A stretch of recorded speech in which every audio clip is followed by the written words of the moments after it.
Hello students, welcome to Sourav's classes. So today we have come up with the paper for Madras School of Economics. Upcoming the dates are being released. You can expect it on 31st May. So let's start with the solving with the expected question you can get for the economics paper for Madras School of Economics 2025. So let's start with. Today we are going to solve for the economics part.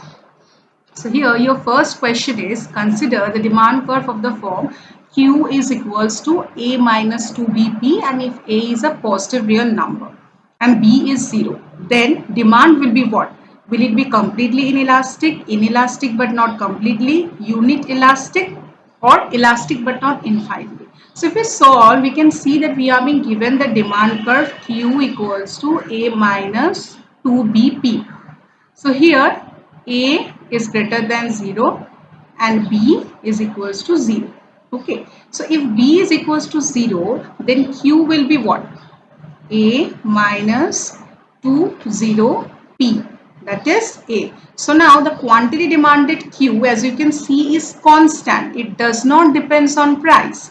Then this means that no matter how much the price changes, the quantity demanded remains the same.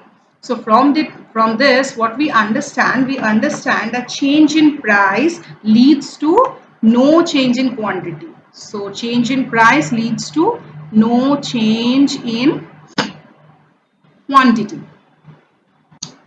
And the price elasticity of demand is 0. So elasticity, price elasticity of demand is 0. So this is the definition of perfectly inelastic demand.